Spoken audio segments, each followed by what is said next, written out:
Hi, I'm sci-fi fantasy author S. Keith, and I'm excited to welcome you to our Writing the Future You Want to See Speculative Fiction as Activism panel, brought to you by Write Hive, our free online writing conference. I'm here with some amazing panelists, Brian Lambert, Cristina Jurado, Ace Tilton Radcliffe, Anya Lee Josephs, and Baira Krishnan. We are going to be talking a little bit about how speculative fiction and activism intersect, how they impact each other, and what we'd love to see in the future. But first, just a little bit more about our panelists. Brian is the lead contributing writer and editor at Wingless Entertainment. He specializes in bringing diversity to action, adventure, fantasy, and sci-fi worlds. In 2017, he published his first novel, and since then, his works have been nominated for several awards. He's also edited a number of independent works, and when not writing or editing, Brian works on creating a functional lightsaber so he can pass the Jedi trials. Cristina is the author of the award-winning novel Bionautics. She's worked as editor for multiple award-winning books and magazines, and she's a contributor at Constellation, a quarterly speculative fiction bilingual magazine. She publishes stories in both Spanish and English, and she's an organizer of HispCon 2020 and FutureCon 2020, which will be coming up September 17th to 20th, so don't miss that. Ace Tilton Radcliffe lives and works in sunny South Florida, surrounded by a pack of wild beasts. They've worked as a mortician, but made the move to freelance writer, artist, and disability consultant at Stay Weird, Be Kind Studios in 2017. They co-own an in-home veterinary practice and have a book about caring for a new puppy coming out later in 2021 from Tiller Press. When not creating, they're reading and sometimes tweeting at the same time at Mortuary Report. Anya holds a BA from Columbia University and an MA from UCLA, both in English. They live in New York City with their cat, Sycorax, where they are pursuing a career in social work. Their writing has been published in Fantasy Magazine, Mythaxis, and Andromeda Spaceways Magazine, among others, and they are a member of SFWA. Their queer YA epic fantasy trilogy, beginning with Queen of All, is forthcoming from Zenith Press in June. Barath calls himself a professional storyteller and amateur cook. After 10 years of working in politics, he tried to explain how the country went from Barack Obama to Donald Trump by writing Confessions of a Campaign Manager. Then he wrote Oasis, a desert fantasy novel that examined what makes a family and how refugees should be treated. He's currently in the process of releasing the WP Trilogy, an Own Voices thriller about an Indian American set in modern-day New York City. Thank you all for joining us. First off, let's start with some definitions. What is speculative fiction? How do you all define it? Well, speculative fiction really, I'm not so sure if you want us to tell the more academic definition, but in any case, I'm going to start with my perception of speculative fiction. For me, it's a big umbrella that includes the works, the fiction works from non-realistic genres. That's my perception of the whole thing. I know that it was started to be used in the 60s and late 70s because the definition of science fiction, or the term science fiction, was coming short to labeled certain types of fiction that were not necessarily talking about the way scientific knowledge and progress influenced our lives. So I think it came to kind of like fill a void. And of course, as any label, the moment it started to be used, from a marketing perspective, it starts to kind of lose some of the freshness and some of the intention behind it, because I think it wanted to be a more inclusive, in my opinion, a more inclusive term to talk about certain type of non-realistic fiction. And so right now it's kind of like a blurry thing. And so when I, for example, introduce myself to somebody and they ask me, so what do you write? If I know somebody who doesn't really know much about genres, I write science fiction, even though it's not the only thing I write, but because I want them to locate me somewhere. But if I am talking to somebody who knows a little bit of the non-realistic genres, I said I write speculative fiction. And so that's my taking on this. Maybe Brian can add much more. I don't know if much more because that was pretty excellent, but I think speculative fiction has become like the umbrella or a larger umbrella, and I do agree that like I don't want to say the academic community, but maybe like the reading community realizes that like you can throw in cyberpunk, steampunk, science fiction. You can have it's like this kind of large umbrella to say like you do all of these things, and I do believe that people use that science fiction tag to like it's like a mass appeal thing, because if you say science fiction, then people are more aware of it because of like movies and those kind of marketing aspects. And if you say there's never been a movie marketed as a speculative fiction movie, even though you have so many that actually really are, and it encompasses the sci-fi part. So it's much easier when you're just throwing it out there to say, oh, hey, you know, sci-fi. And when you're talking to someone that wants to kind of really locate, like you said, where someone is, you can talk about speculative fiction, because that does bring in fantasy and a bunch of other things that normally, I don't want to say normally, but in past years we didn't have access to. And I think speculative fiction as a term and as a genre on its own gives a lot of access to people who didn't previously have it.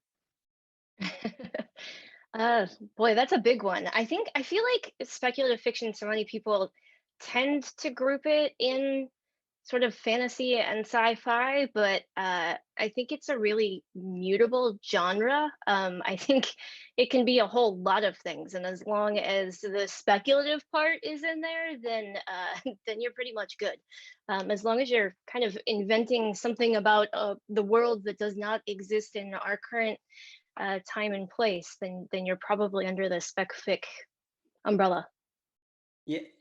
Yeah, I'd agree with that. I was actually looking online, Googling a little bit about what the actual definition of speculative fiction is, and I think some people think it might be limited to second world fantasy, but I would say first world fantasy is definitely applicable as well, as long as there is that speculative aspect to it.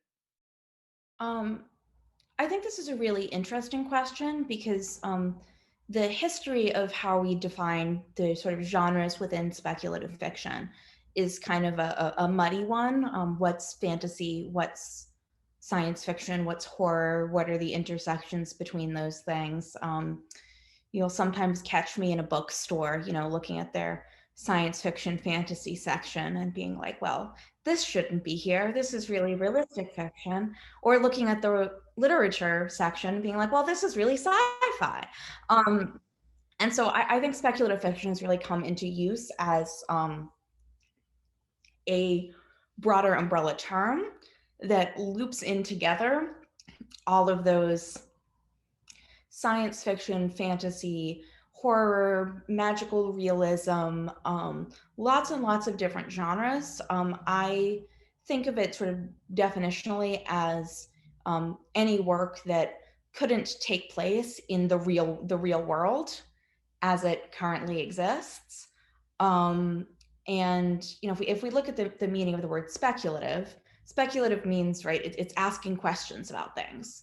So I think that's where speculative fiction is a really productive term, is that speculative fiction is fiction that encourages us to ask kind of like what if questions about the world and run with it. other types of fiction, and I write non-speculative fiction as well. I've written realistic fiction, I've written memoir, I've written poetry. So this is not, although speculative fiction is kind of my home genre, I'm definitely not knocking any other genres. But I think that those other genres tend to ask more kind of interrogative, contemplative questions about the world that we do live in. What does this mean? What is it like? What is the nature of the human condition? What does it feel like to be a certain way? What is that experience? Where speculative fiction tends to ask more what if questions. So I think that's really like the core of what speculative is it's asking, it's not as directly asking questions about, you know, human life and existence. It's more asking what if, and then drawing implications from there. I love those definitions, and I love the what if question. That's excellent. So how does speculative fiction work with things like futurism and fantasy and other genres? I know we touched on this a little bit already, but if you want to go in more depth there, we can explore that. Well, I think, like I said, I think speculative fiction gives access. So and I love the fact that you said that, because I look at it as like a branching theory as well. Speculative fiction is this thing that before in a lot of media forms, you have this, a lot of media forms are culturally dominated. That's just the reality of it. Male dominated, white male dominated, blah, blah, blah. All these other things. This is historic. This is not opinion based. So when you have something like speculative fiction and you have these things growing, as opposed to having your hero, your Flash Gordon, being the hero, and we know what the answer is and we know what's going to happen, even though we're telling tales that, you know, unless they're tragedies, good things happen in the end. We get them from a different perspective. That's what speculative fiction opens up. It is, in a lot of cases, it's what if there were Latino elves? What if there were Black elves? What if there were, you know, the first spaceman, you know, wasn't a man, it was a woman, on and on and on. Speculative fiction just opens up a lot of doors that previously people didn't have access to. So when you're talking about futurism, it's a future painted with many colors as opposed to one or two. It opens up when we talk about something like Star Wars, and it's like in a galaxy far, far away, a long, long time ago. And people have this one view of like, wait a minute, they can only look like this. And you're like, dude, it's an entire galaxy of beings and people. So it opens up so many doors. I think speculative fiction is a window to what people have always kind of wanted within themselves. When we see these great stories, I mean, even going back to reading like something like the Odyssey, you can have a speculative fiction tale about the Odyssey, about the, you know, the guy that you didn't know was there, or he was in the background, or a member of the army. Like I said, I think it just opens up access for people who didn't previously have it on a massive scale. And so it works to tell the stories and the branching theories that have always been there, just never given light. Mm-hmm. And also, I think that to add to what you're just saying, which is basically what I think also, sorry for 100%. I'd also think that because really the term speculative fiction came kind of like to rename what science fiction was at the time, we have to think that science fiction, really the idea behind it was this positive, and I'm talking positive in the sense of philosophy, the positive philosophy, in the sense that envisioning the future. It was about projecting ourselves in the future, thinking about progress in a positive way, that it would bring so many good things into our society. Of course, from, as Brian mentioned, from the point of view of a male white person from a certain country, the United States. So, but we have to take into account that this was kind of like the origin, and then we expand from that. So the thinking about the future, it's been always there. It's been like a foundation of the genre. And even though it can be applied to things that happened in the past, even if we're, talking about Ukrainians, or we're talking about things in the present, but it's kind of like anticipating things, anticipating scenarios. And that's why I think that speculative fiction in general, it's very much connected towards what we are envisioning for ourselves and for our society into the future. I always said, when people ask me, why you write what you write, why don't you write realism? And I said, well, you know, thing is that there's a lot of people writing beautifully realism already. But also I think that if we want to build our future, we have to be able to imagine it. We cannot imagine something if we don't have narratives who help us to think about it. So that's why I think that, as much as this is a very personal opinion, as much as we need scientists and tech people to think about the future, we also need writers and authors in all kinds of formats. I'm not just talking about literature like the way we normally see it, like books. I'm talking about video games. I'm talking about virtual reality, that sort of thing. And for me, it's the beauty of it is that right now, I think that, as Brian mentioned, more and more underrepresented communities are having finally a voice, and it's enriching the conversation. So this is why I'm so excited about speculative fiction. So I'm primarily, well, I write all kinds of things. My big project, my forthcoming novel series, is fantasy, and it's very classically in the second world sort of epic fantasy space. And to me, the way that speaks to speculative fiction is that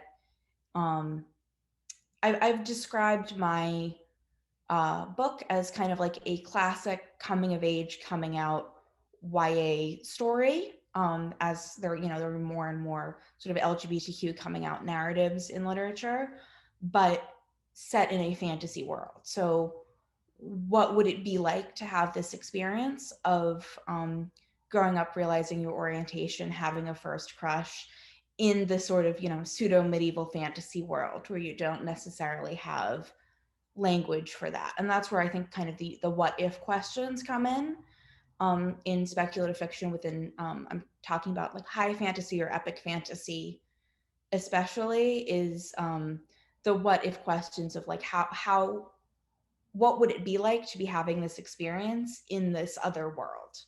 And I think that's where the speculation has to come in. Yeah, I think that's a really a nice way to boil down kind of the concept, this idea of there being a what if question that has to be answered. And sometimes there's more than one what if question, depending on the story and the length and where you're playing around. I mean, I think we're talking about Venn diagrams here, or, collapsing bowls. And I think that speculative fiction just sort of can encompass all of those different genres. And sometimes it does it more than one at once. I think that's kind of the beauty of where we are right now in storytelling. You don't have to be writing something that is solely science fiction, or you don't have to be writing something that is solely high fantasy.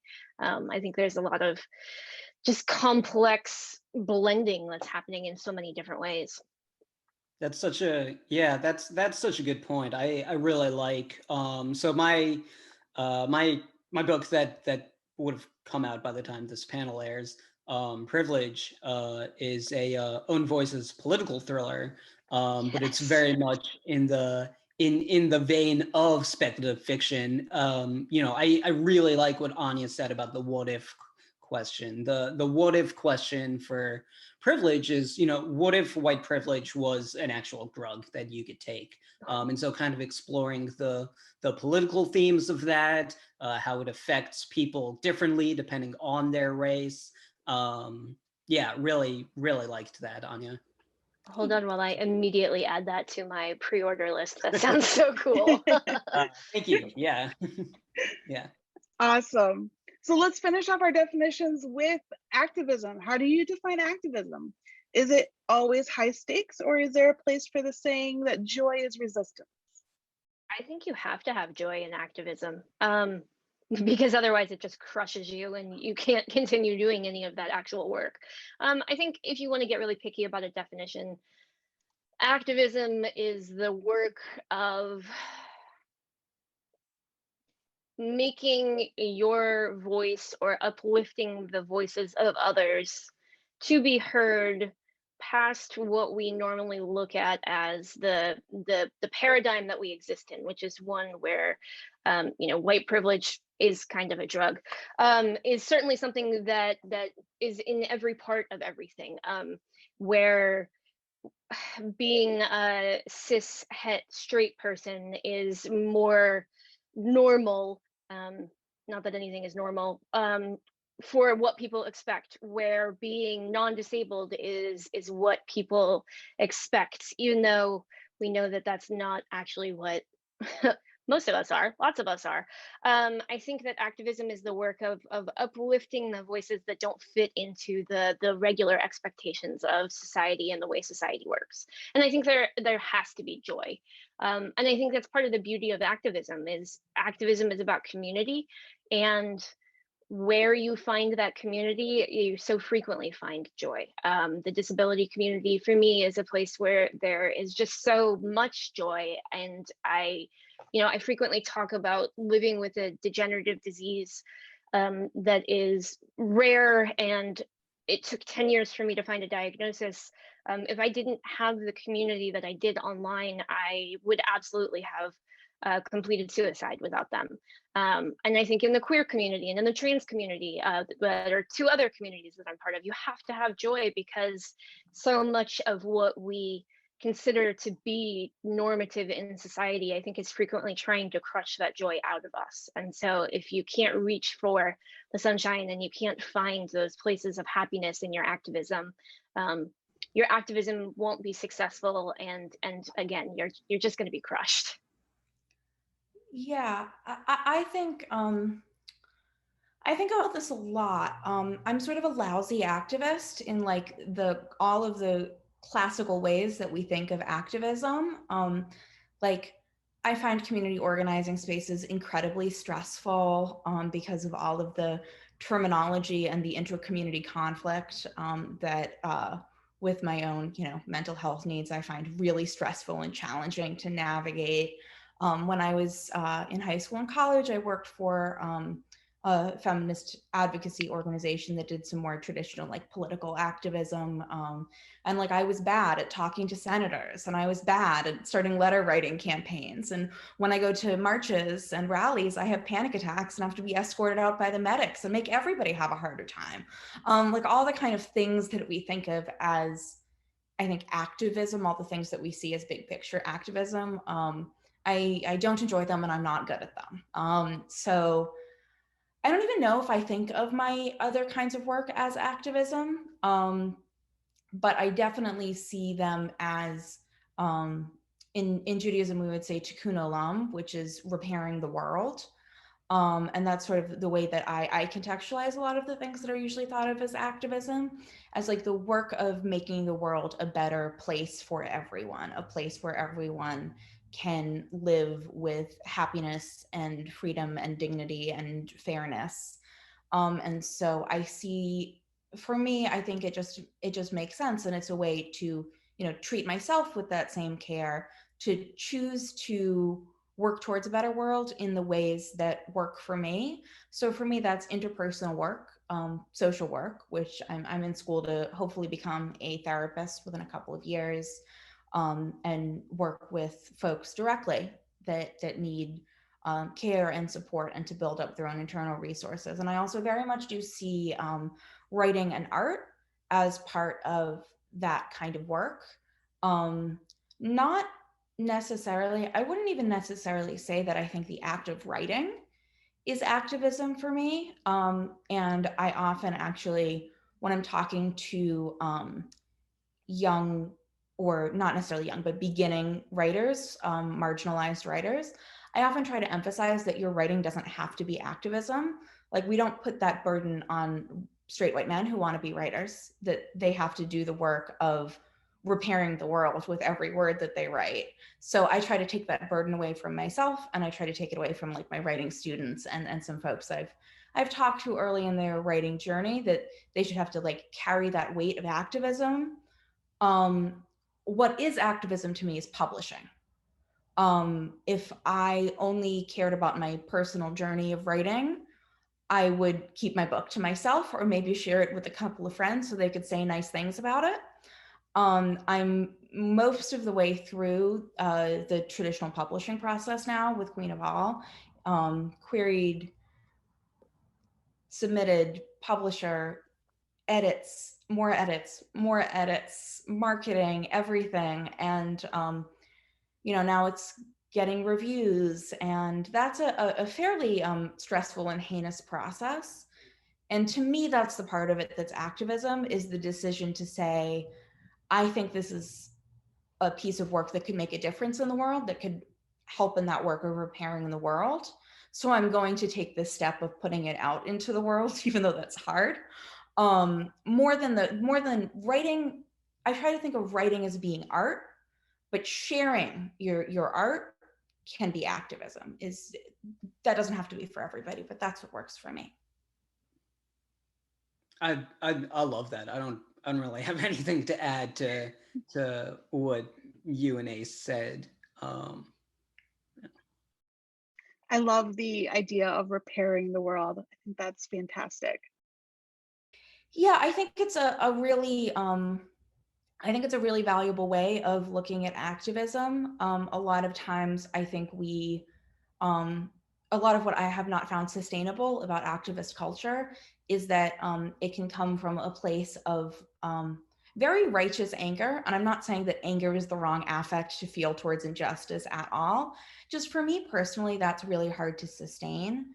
And so that's why I think the perspective of like repairing the world and bringing it back to what it is supposed to be, for me, feels a lot healthier to engage with over the long term. Well, activism. To me, activism is really it's a personal attitude towards life, and I think it's to fight for, to use your voice to fight for to fight against injustice. And if you are a person of privilege, like my case, is to use my privilege to try to help the people that are in a position, not in the same position as me, in a position where they are oppressed, or they don't have the opportunities I have. So in that case, for me, it's a personal stance, and you can do it through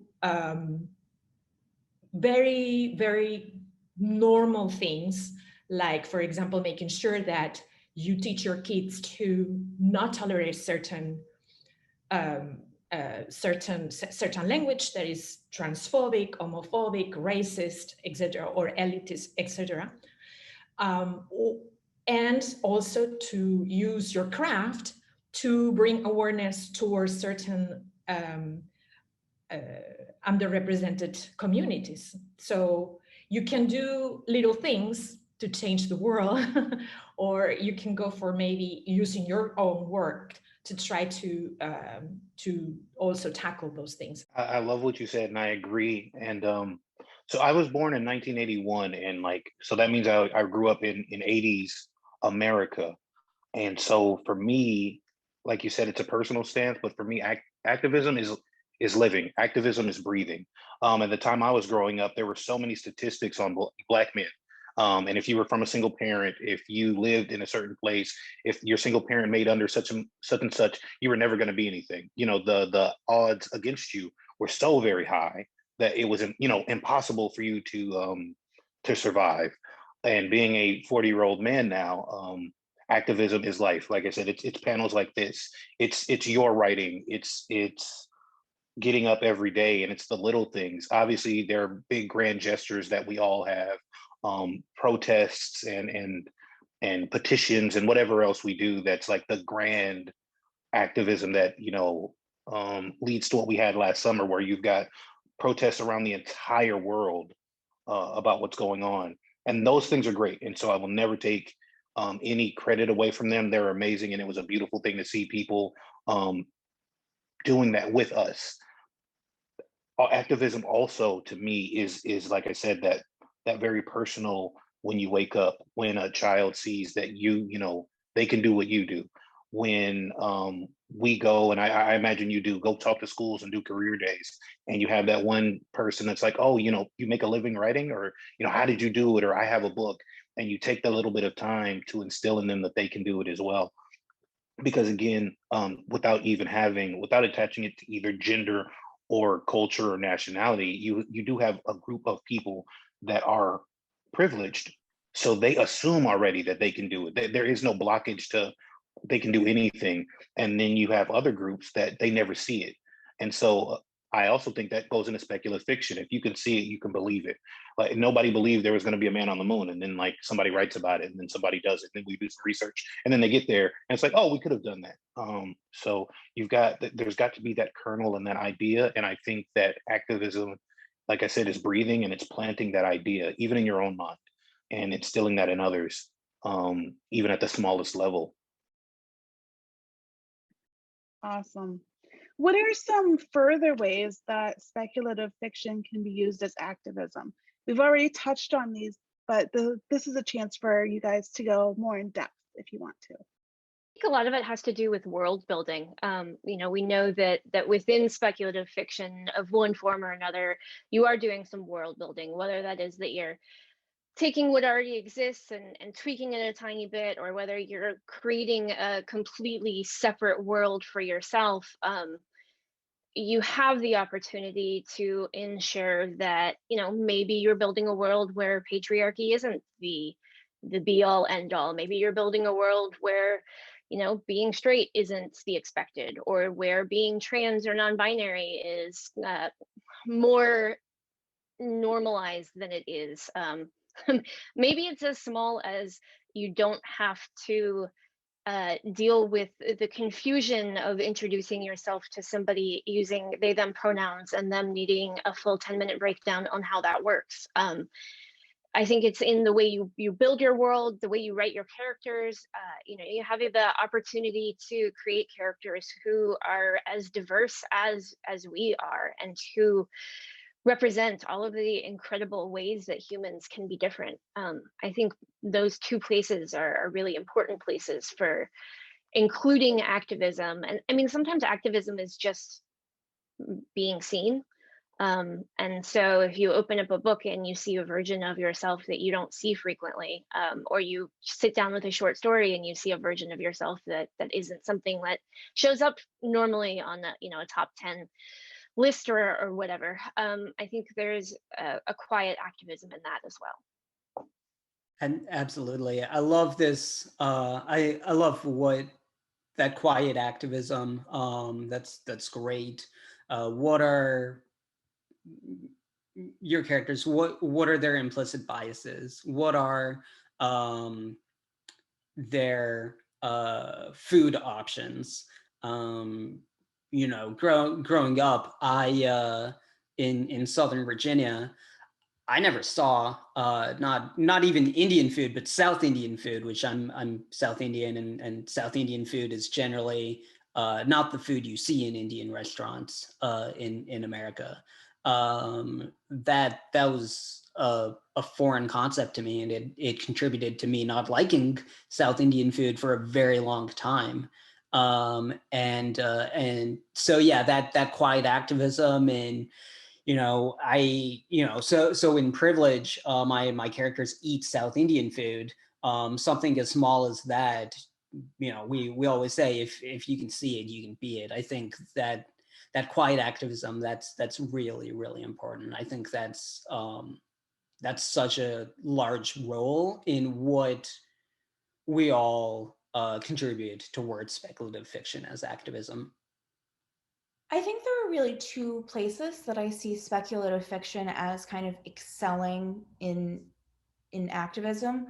One is the quieter kind of activism, And then one is what the education scholar Bettina Love calls freedom dreaming. I'll hop to that in a second, but just to engage with the great points that my fellow panelists made, I feel like this is a really important thing for me personally, because I think that readers of speculative fiction, and I feel particularly strongly that this is a form of activism because I write for young readers. I'm writing YA.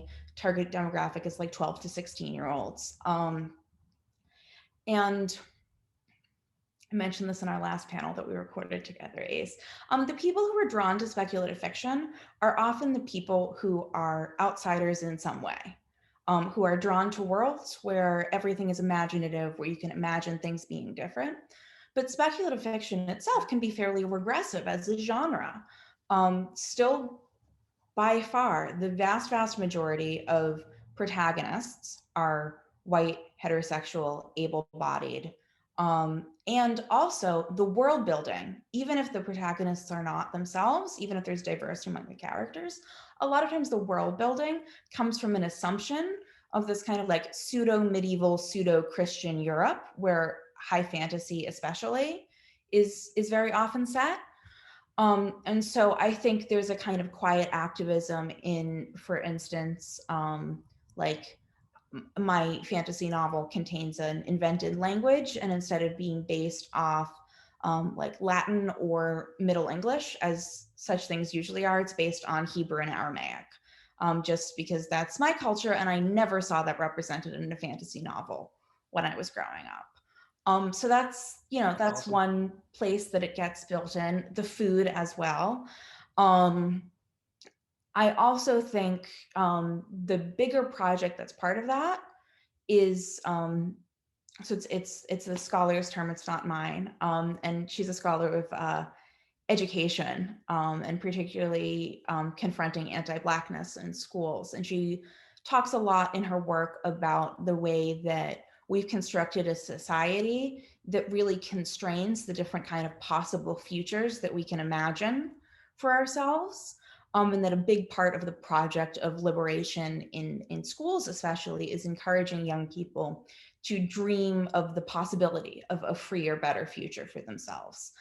And I think that is really a place that speculative fiction can support the work of activism in a huge way, because speculative fiction, more so than other types of creative work, can really encourage us to think about a world without the social constraints that we have so much internalized in our own world, things that we are not used to questioning, not used to thinking about, have been, actively discouraged by the society we live in from ever questioning, like our gender identity, the ongoing existence of white privilege, Christian supremacy, all of these kind of big cultural things that we're very used to treating as, it's sort of the water that we swim in, right? And we don't notice it because it's the environment that we're in all the time. Speculative fiction has the ability to suddenly, like, not even the ability, but the necessity to suddenly like make that water be black coffee. And then you're swimming in it and you're like, this is really hot and bitter and I don't like it. And all of a sudden you're thinking about that environment in a new and different way. So I think that work of encouraging us to imagine new and different futures and also question the reality that we do live in is the biggest and most important specific role that I see speculative fiction playing in activism. Yeah, I think what you said about how even within speculative fiction, there is still so much of that socially normative behavior is still important to notice. Speculative fiction has problems still with a lot of things in terms of missing representation or failures in representation. I read a story for, I think it was Gizmodo, might have been IO9, about how all of the spaceships that we see on television have staircases. And, we think about space. So many of our spacefaring adventures involve this wonderful future where, you know, we all are in space and we have all of this incredible technology and so many things are accessible. But, you know, in Star Trek, to get to the bridge of so many of these ships, you've got stairs, you've got to step down. So I think that it is really important to pay attention to the places where speculative fiction still needs work. And that's why this sort of activism is really important. Well, so being a comic writer, which is something that I love and I've loved my entire life, I think that this medium deserves and needs another surge of activism, and I think speculative fiction is the way, or one of the many ways to do that. There are a lot of good books that say a lot of really, really great things, and there's also this kind of counterculture that doesn't like the SJWs and doesn't, you know, all the pejorative terms they use for it.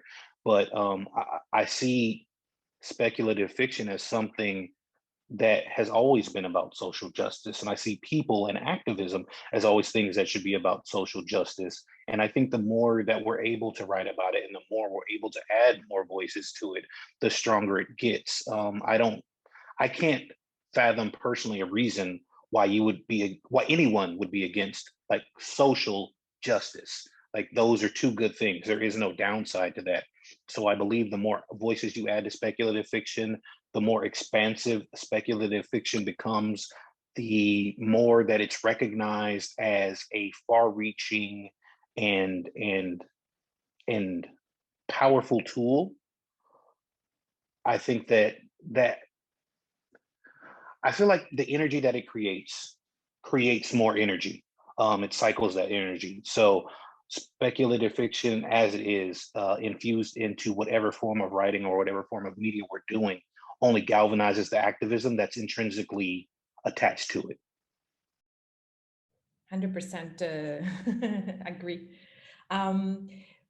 In my experience, I live in the Middle East. I'm married to an Arab person. My kids are biracial, and for me, it's been a privilege to be able to submerge myself in this culture, to see that, for example, many authors, and it's funny enough that you mentioned comic books, Brian, because it's something that it really amazed me when I came here. There's been a use of speculative fiction to talk about issues that censorship in some countries of this area would not allow.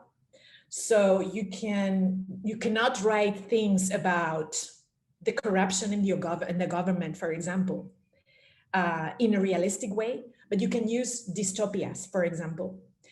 And I've seen that a lot in comic books, for example, and at least in this part of the world. So I thought it was a very good example to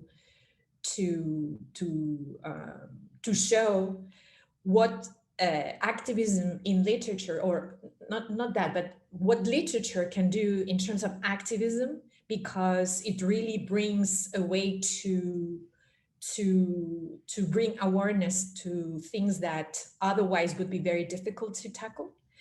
And this is my personal experience here. Also, back home in Spain, my home country, it has been also a privilege for me to work on several books that trying to bring to bring visibility to women writing science fiction, for example. Before I work on those anthologies of short stories written by women in Spanish, there was nothing. Almost no names came to mind when you were thinking, okay, why is it that just male authors are being published? And right now, years after that spark, those anthologies, a whole bunch of people are publishing, many women, many young women. So in a way, as Brian mentioned, it's the energy that comes out of those projects who help to expand the fight, and not only that, but also it's like a snowball.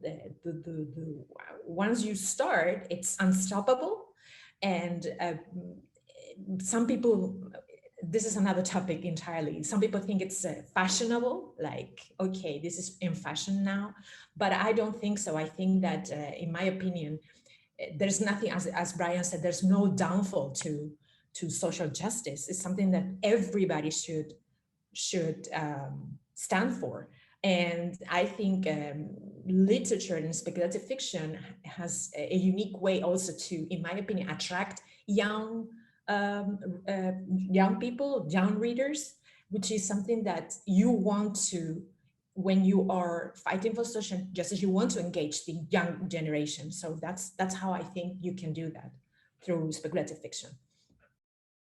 I wanted to add one thing, because you brought up a really awesome point about young readers, because in most curriculum, you're going to get older literature, like, actual literature, which, don't get me wrong, I love some of it. I also hate some of it, but that's all you're getting. And it is hard to get young people. I love Beowulf. How hard is it to get a young person, hey man, read this book about Beowulf? It's very, very difficult. But when you have different takes and you do have speculative fiction, you're instilling all the life lessons and all the learning that we're supposed to get from literature, without the tag and without the school curriculum part of it, to where it's enjoyable and you're openly expressing and opening up their minds, which is an amazing thing. I love that. You all are incredibly quotable. So going deeper, because again, we've already touched on this, but again, it's a chance to go deeper. What is the future that you want to see in speculative fiction? Well, I mean, I have ideas about this. I think we're already starting to get there a little bit. I think we're on the road. Within speculative fiction itself, Melinda Lowe, who's the author of Ash, which was the first YA fantasy I ever read with queer women characters in it. I would think I was like 16. Was one of the first ever written. And I read every fantasy novel I could get my hands on as a kid, and I never read one with a queer female protagonist, right? Retweeted a list that had my book on it of more than 500 women loving women YA novels that are coming out between January and June of this year. So a 6-month period, more than 500. And thinking about that kind of leap, that's the future that I want. Is that right now, I think individual marginalized authors are doing a lot of work of feeling like we have to carry the work of representation on our own individual backs. That, like, I know I feel a lot of stress about this. Every author that I talk to feels a lot of stress about this. Am I doing a good, responsible, caring job of writing about this experience? Like, I wanted my protagonist to, have to deal with homophobia to some extent, and internalized homophobia. But then I was like, wouldn't it be better if this was a fantasy world where homophobia didn't exist? And like, yeah, that would be a really cool thing too, but that's a different book. That's not the book I'm writing. So we should just have more, right? Because it shouldn't fall on one novel or one author or one project to represent the whole wealth of experience of any one community. So I think just more spaces. Slowly but surely, I think that mainstream publishing is starting to open up to the reality that a wide variety of different types of people like to buy and read books. And if they had a wider variety of books, that might be good for them. I think it's a slow process. And I know that they're making a lot of missteps along the way as they try to figure out, how to do a good job marketing and distributing these stories. So there's still definitely room to grow. I think we're on a good path within speculative fiction specifically, thanks to the very, very hard work of a lot of writers over many years fighting for a seat at the table and a chance to have their work be shared. The place I would really like to see speculative fiction go is that I would love to see speculative fiction not have to do as much of the work of imagining what a fair and just world looks like, because I would like the actual world to be fairer and more just. I think that right now, the idea that we could live in a world without racism, without homophobia, without misogyny, without ableism is a fantasy, and only fantasy can, or speculative fiction more broadly, can explore that idea. One day I'd like to live in a world where that doesn't have to be speculation. What a lot of what Anya said, to build upon it, for me, it is a space that is more than trauma porn. You know, I think back, and this isn't a book, this is movies. I think back to the critical success of 12 Years a Slave versus, you know, this movie came out last year, Harriet, about Harriet Tubman's life, and it was very much more of an action movie, and it celebrated, you know, the great success of the Underground Railroad, and it did not make as much headway as far as you know, press, because it wasn't explicit trauma porn. And so for me, that's a big part of the future I want to see. A book that just came out, I think in early March, The Conductors by Nicole Galloway. You know, it's about people who were conductors on the Underground Railroad, set in post-Civil War, and now they solve crimes. Awesome story. You know, not trauma porn. I mean, obviously it talks about that element, but it's not, you know, it's not explicitly trauma porn. So for me, that's a big thing. Yeah, I think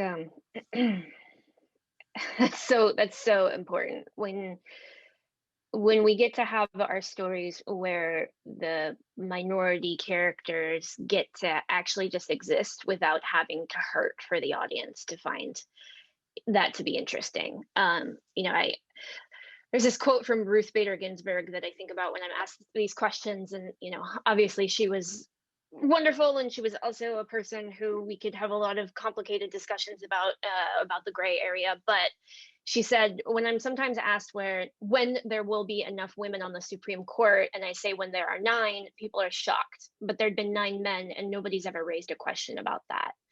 And so I think when we get to the point where we don't have to be talking about this anymore, because it's just normal that we have, you know, an entire panel where, you know, for example, there's not a white person on it, or we have an entire panel made up of disabled people, or we have an entire panel made up of all trans people, and it's not looked at as activism or some sort of movement towards something else that is outside of the norm, when that's just the actual norm, when we've all accepted that that is the way that it is, and the way the world deserves to be, and the way that everybody deserves to exist in that world.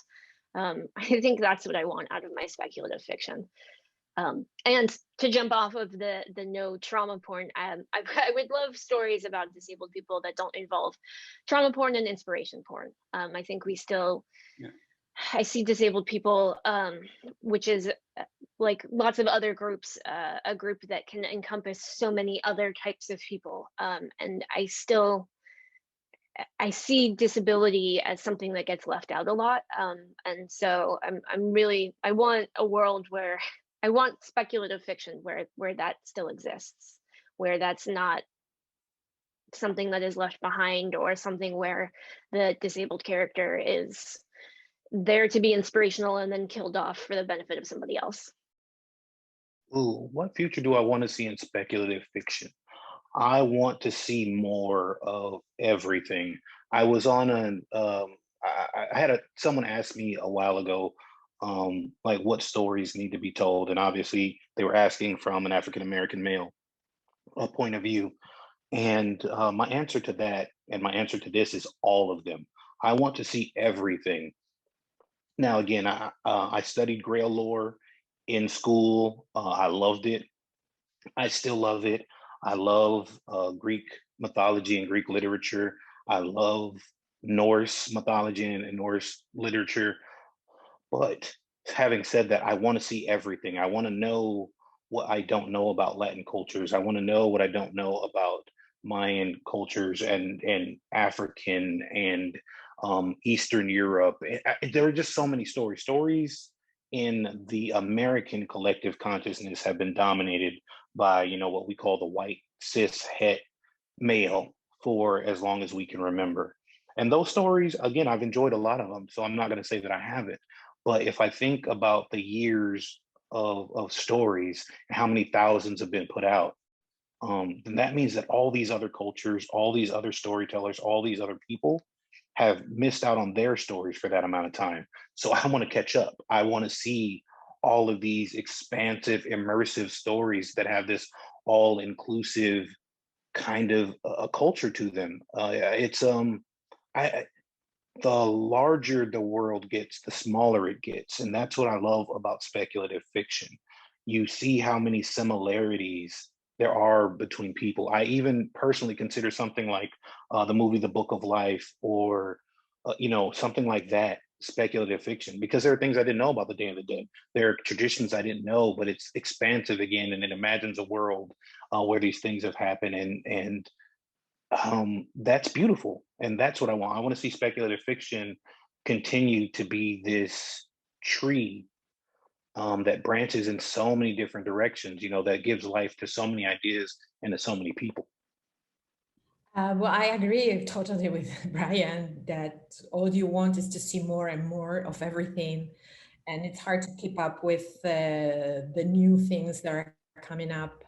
But I'm going to be a little selfish here because I think that there are certain parts of the world that are really, really in need of more efforts. Right now, I'm working on an anthology on Arab futurism, because this is ground zero in terms that there's nothing almost. There's very little literature, science fiction, and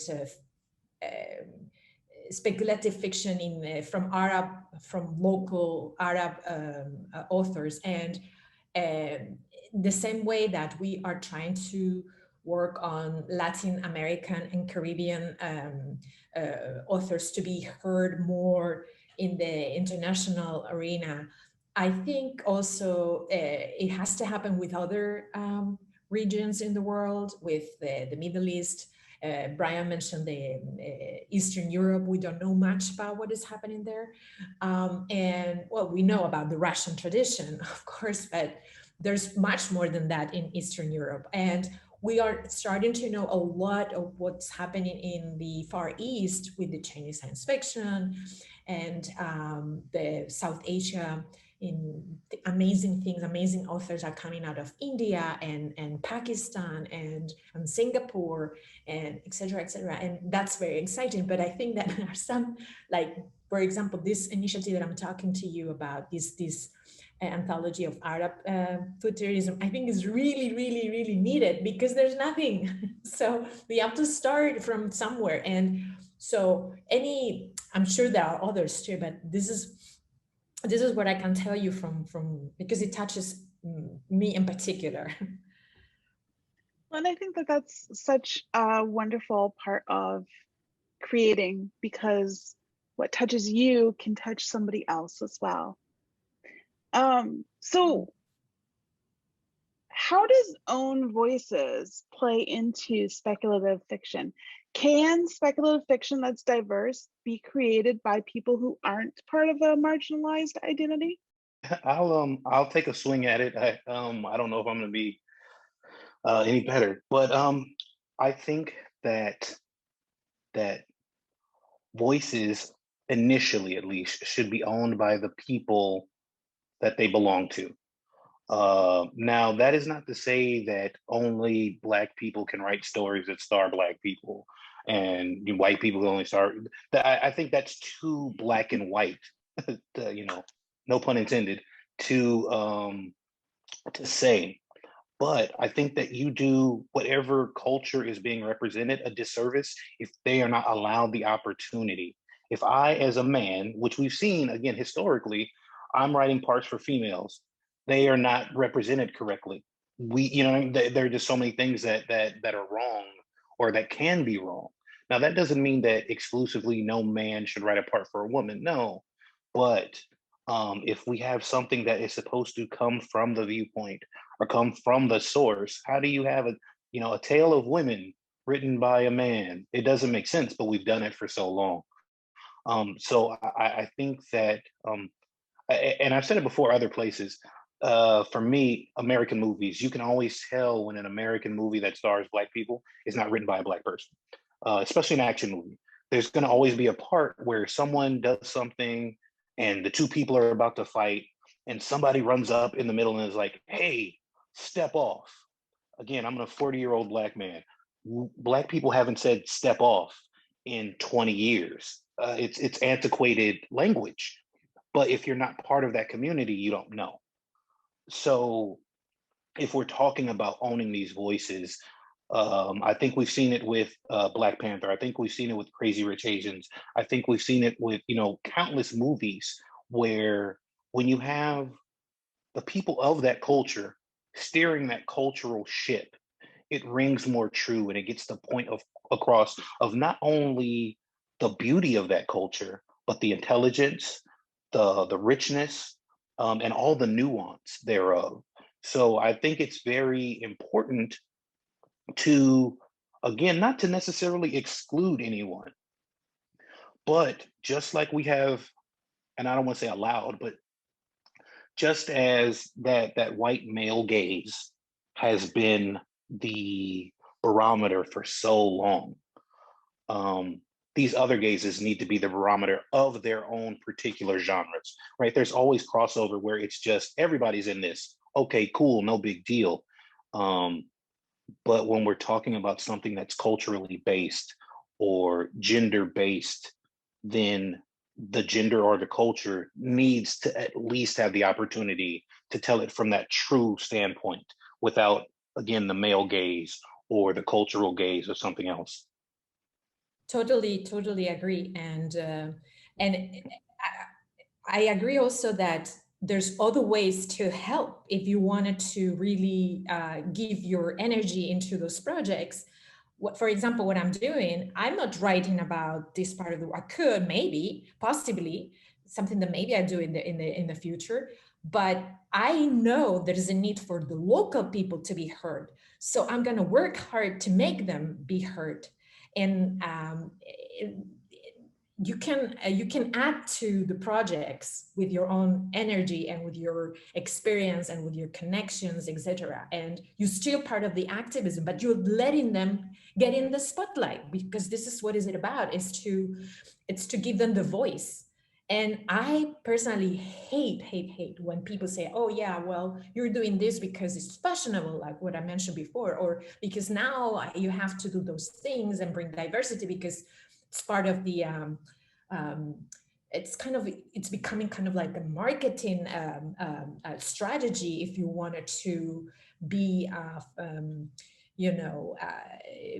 part of this industry, you have to bring diversity. No, you don't have to. It's part of who we are. It's just non-realistic not to bring it in. So, and also because I come from a country that it was a colonizer, and it's a big burden, at least to me. I have also, I feel the moral responsibility, but this is very, very personal, to help my brothers and sisters of Latin America. My country destroyed for so many centuries.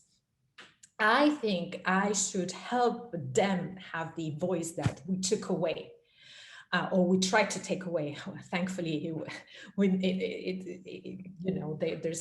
they're still there, but the effects of the colonization were horrendous. And so that's why I'm working, for example, with Constelación, which is a bilingual magazine, to try to bring the opportunity for Latin American authors to be heard in the English speaking circuit, and also for Latin American people who are don't necessarily read in English to read the works of other people from the Americas, from North America, from the rest of the world, and because they write in English. So as I said, I think what Brian said is totally accurate, and I feel 100%. So that's why me in particular, sometimes I step a little bit back and say, okay, let's bring them into the front and let's help them, because that's another way to kind of like add to their activism.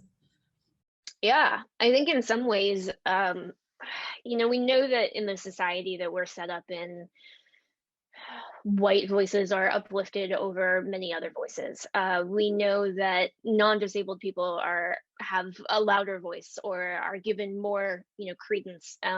We know the way the world is kind of stratified, and so I think that there is a part of this conversation that is really important, which is about, allies being able to step to the side and uplift the writers who are marginalized and are parts of marginalized identities, and be excited about those. But I also think that in the society that we're in, it's really important that those people who have kind of, the higher rungs up on the ladder, like, they have to do the work of ensuring that what they're writing is inclusive and is diverse and includes the activism that, everybody down on the lower rungs of the ladder, that everybody else is doing. Because if they're not doing it, then it's not going to get paid attention to in a lot of ways. And I think that's an absolute bummer that that's the way that our world works right now. But I do think that it's important to be realistic about, if white people are just writing white people, then all we get are stories about white people. Now, are there absolutely ways to write diverse voices that I think make sure that you are being respectful and careful and not falling into tropes and stereotypes? Yeah, there's absolutely ways that you have to be careful as a non-marginalized identity writing marginalized identities. But I do think that we have to have the people who are not in those groups, they have to be writing us. They have to. Absolutely. I think what Ace said points also to an ecosystem problem, right? It's not just that, an author is limited. You've got to look at the marketing team for how are you going to promote this novel. You've got to look at the editor who gets a first cut of the rough draft of this novel. So it's not enough to just diversify one of the streams within publishing. You gotta do the work, like Ace said, to do the whole ecosystem. It's a bit of a pipeline problem. Now the other part of that is you have people who say, oh, the poor white oppressed male who says, oh, I can't write about women anymore, or I can't write about LGBT people if I'm not LGBT. Well, no, man. What we're saying is you just got to do the work, and it's there. There's never been an easier time to do the work. Reddit, amazing. There's so many streams of information. I have a major LGBT relationship in Privilege, and without fail, pretty much most of the reviewers who've gone back to me about the book say it's their favorite part of the book. And I am not LGBT. You just got to do the work, and it's more important than ever because of the popularity of things like the Own Voices movement right now. Yeah, I think that there's, the ethics and politics of representation, it's a really complicated question. And then in some ways it's a very simple question, because the fact is, if you're writing a book, and let's take, you know, the sensitive issues of identity and own voices off the table. If you're only writing characters that are exactly like you, you're going to have either I mean, there might be one really weird, cool novel that could come out of that, but for the most part, like, you're not going to be very successful as a writer, right? Like, if all the characters that I wrote were, you know, cat-loving leftist social workers who live in New York City and love to go to the theater and collect books, like, I wouldn't have a very interesting novel, right? Like, I don't know, the major characters in my book are like a young revolutionary and the main character is sort of, you know, the 14-year-old version of me. But then I write from the perspectives of her parents and her extended family and 24-year-old dude who suddenly found himself like the king of the known world and a villain, right? Like, you have to be able to imagine perspectives other than your own. Otherwise, you're not a very good writer. You can't write well if you can only write from your own perspective. And I find it a little bit troubling how many people seem to think that identity characteristics are where our human capacity for empathy and to imagine the experience of others suddenly stops. Like, if I can imagine what it is like to be, you know, a 50-year-old single dad who owns an apple farm in a fantasy world, but I can't imagine what it would be like to have a different sexual orientation than I do, that troubles me, that we've let that become part of our discourse. I also think that, you know, that's not a free pass to say, well, I'm a writer, I'm imagining, I can imagine whatever I want. It's really important to do that ethically and responsibly. But I just don't think it's true that we should let our capacity for imagining different ways of being stop when identity categories enter the picture. I also feel like it's very important to emphasize the speculative nature of this, and to think through that in kind of a clear way, because as a speculative writer, I think about the way I write characters' identities is having kind of two different constructed realities. There's the way they're constructed within the world of the book itself, and that's one set of things. And there's the way that they're constructed in the real world for readers, and that's a whole different set of concerns. So I would caution people, whether you're doing own voices writing or not, to think about both of those things. And I'll share an example from my own experience. So for the longest time, the main character in my novel, being a 14-year-old girl, struggles a lot with self-esteem. And I realized during the final revision that the reason that wasn't making sense, the reason that wasn't clicking, is because I was writing from my own lived experience of growing up as a fat kid and as a fat adult in an extremely fat phobic society. And I realized that I had wanted to construct a world where that was very body positive and where fat phobia did not exist. And I realized that didn't work for the way I constructed my character, because the real world ball of constructions and ideas was impacting my constructed fantasy world, and I had to go back and change it. And I'm glad that I did. Excellent answers. A lot to think about. Final question. Is it possible in our days to edit and or write speculative fiction without a political stance? Or is speculative fiction inherently political? I don't think so. That's my personal opinion. Is because I'm a person who thinks that this is very, very personal. I don't think you can separate the work from the author. I have a friend who says, with what knife do you do that? When people say, yeah, I separate the author from how do you do that? It's in our days, it's with the amount of information we have at our hands, we can get educated about the intentions and the stories behind some the works of art that we enjoy.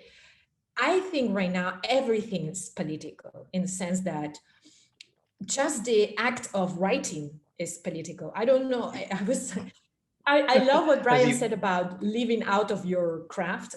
In Spain, you can't live out of your craft. You can't make a living by writing. Or very few people do that. So writing is just there. It stands saying that, okay, I believe in culture and art. I think this is necessary. And it's kind of to write right now, at least in my country, it's kind of like a revolutionary thing, because you can't make a living. It's really, really, really hard. And it's really, really hard to get published. But also, if you try to write with a political stance on things, on reality, which I personally don't think it is possible, but if you could try, what kind of stories come out of that? I mean, I just don't see first of all, I don't see the point. And also, I think it would be really, really, really unrealistic in the sense that our society is diverse. Our society is not, we are, there's no one, there has been a dominant gaze, but it's not the case anymore. So to try to do something like that, it would be to go backwards hundreds of years. And I don't think that's kind of like what anybody would like to do. And it's not useful, it's not attractive, and also not realistic. It's like, it's kind of impossible not to have it. And some people try to be neutral. In my opinion, it's really, really hard. And I think it's more damaging than anything else to stay neutral, or to try to stay neutral when you think, and you can see and you can experience there's inequalities. Maybe I'm going to be a little bit harder because I agree with you, but I personally think that politics are the refuge of the privileged. It's very easy to say like, oh, this is, don't get political. For the people that are quote unquote getting political, it's not political, it's life. These are life issues. So I don't believe that you can write without life issues. We're witnessing that with Dr. Seuss. Right? Dr. Seuss wrote a bunch of books. Some of them were amazing and they teach kids how to read and they're visually, visual spectacle. He also did quite a few racist things and wrote some racist books. So that's a political stance, in this day and age. And it was back then. The difference being that he was on the side of politics that were okay. He was, again, a white male that could do what he wanted to do. People hide behind, oh, well, don't make this political, don't make that political. Everything is political. Star Wars is political. Everything is allegorical. If you go back to the allegory of the cave, if you go back to, and this is not to say that, this is not to diminish a religious book, but if you go back to the Bible is political. And the way it's applied to society now, outside of the religious belief part of it, that is a political book. So when we like Cristina said, like, what knife do you do that with? It's impossible to. All art is political. Anything you splash on a canvas is political because politics are just the issues of life. Politics now are, do we feed this person? Do we clothe this person? Do we have healthcare for this person? These are the things we're talking about as politics. We're not talking about everything is equal and do they live on the left side or the right side of the street? No, we're talking about people's lives. So when we're using the words politics, what we're talking about is balancing lives and balancing self-determinations.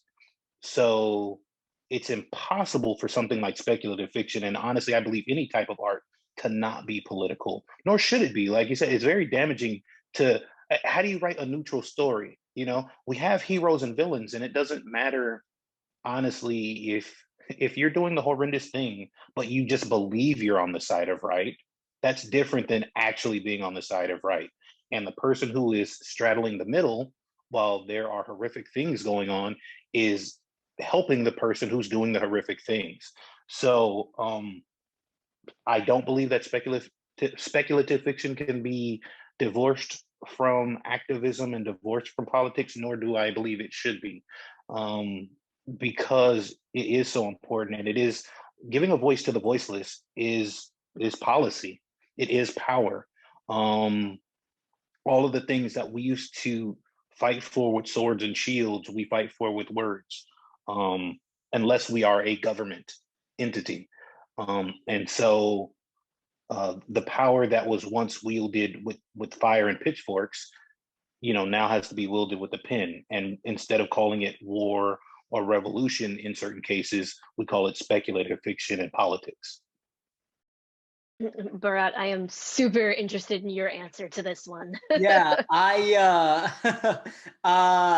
look, I think absolutely everything is political. And you're probably not going to be able to convince me otherwise. So my answer is no. Look, everything from what kind of food you eat to religious systems to why, our norms and our implicit biases, it's all intensely political. And one of the most frustrating things for me, just as a political activist and now an author, is when people say, "Oh, I don't want to get political." Literally everything in life is political, and I think if we as a society could just accept that, we'd be so much better off. The rule about no talking about sex, politics, and religion at the dining table, I think should be thrown out. I think those are probably the three things that dominate life most. And if we can talk about them openly, we'll be so much better off as a society. My answer is a resounding no. I am in complete and utter agreement with you. And I think that the people who have the capability to say that they don't want to talk about politics or they don't want to get political inherently come from a place of extreme privilege. Right. I don't want to feel uncomfortable. Yeah, exactly. Exactly. I think that is what that accounts to. I don't want to have to talk about things that make me feel funny in my tummy because so yeah, I think that it's impossible. It is impossible to write speculative fiction, and honestly it's impossible to write anything. It's impossible to exist in the world without recognizing, as you said so eloquently, the world is political. Politics are all about the interactions between people and about power dynamics, and it affects everything from the way that we move through the world to the food that we eat to the way that we talk. So if you think that you can write non-political spec fic or anything, I think you are sorely confused and probably existing within that little privileged bubble. Yeah, I'd like to offer a hearty agreement. Can speculative fiction be apolitical? Absolutely not. Nothing can be apolitical. And in fact, saying my work is not political, as Ace so aptly stated, is in and of itself a political stance. Specifically, just to jump off on that, the political stance you're making when you say my fiction is not political is you're saying my political take is that I'm totally fine with the world as it is, and I don't feel the need to make any changes. This is working for me. Let's keep this. Which personally, I find that to be a lousy stance to take. But if that's the stance you're going to take, I think, the least you could do is sort of be aware. It's a highly political stance, as a matter of fact. It's a deeply political stance. It's not apolitical at all. It's deeply political. Just because it's an easy political stance to take doesn't mean it's not political. And so I feel really strongly that whatever you do in speculative fiction, you are making choices that are political in nature. And I would say this is true for all kinds of fiction, because everything we do in the whole world, from the food we eat to the clothes we wear to the friends we make to the art we create, is political. But I do think it is especially true in speculative fiction, because speculative fiction, to return to our definitions from earlier, speculative fiction by its nature means I'm creating a whole new world. And if what I'm doing when I'm creating that whole new world is copy and pasting all of the socially constructed identity categories that we have in our current world, that is an extremely politically loaded choice. much more profoundly than if I'm writing something that is set in this world and choosing not to transform it. If I'm going to write something that's set in a secondary fantasy world that doesn't exist, or that has a character traveling via portal between this world and another, or that's set on another planet 30,000 years from now, and I decide that that story is going to take all of the racism, all the homophobia, all the misogyny, all the ableism right along with it, that is a really strong stance that I'm taking. And sometimes it is, right? Like, I'm not saying that the only solution to this is to create speculative fiction worlds that are magical utopias free of the biases that the real world has. I mean, I was just talking about, like, my own novel has a world that's very much tied up in many of the prejudices of our own, but that's a choice. And with all of the different things that are constructed, in the same way that as you're building your fantasy or sci-fi or generally speculative world, you got to figure out, what do people eat? What money did they spend? What do their clothes look like? All the details of their day-to-day life you're constructing. Along with those, you're also constructing political issues that reflect back on reality. And there are lots of different ways to do that that are effective and interesting and make for great storytelling and effective activism, if that's what you want to do. There's not one right way to tackle those issues in a work of speculative fiction in a way that is both artistically and politically productive. Nor do artists always have an obligation to be politically productive, but I think we do have an obligation to be aware that we are producing political ideas whenever we're producing art, and when we're constructing a fictional world out of nothingness, that is a hugely political decision. In fact, so when I taught at UCLA, I taught a class that I designed myself on fantasy literature through the ages, from like ancient Greek myth through to, I think the latest work that I taught was N.K. Jemisin's The Fifth Season, and everything in between. And a lot of the earliest works of what we might now shelve with the fantasy books are works of political imagining. I'm thinking like Plato's Republic and Thomas More's Utopia. And a lot of these, like, really, they're now thought of as philosophy, as thought experiments. We could also think of them as works of fantasy literature, imagining a new society and how we could solve the problems of justice and ethics within them. And I don't like the way either of those authors choose to solve the problems of justice and ethics, but I think that we have to at least try to do that with our own work, at least acknowledge the political nature of saying, yeah, I'm going to construct a whole new society out of nothing, and see what that's like. I don't think there's a way to do that apolitically. I love these answers. You guys have been amazing. Thank you all for taking part in this panel, and also for hanging in there as we went a little over time. Thank you for being so generous with your time and your expertise.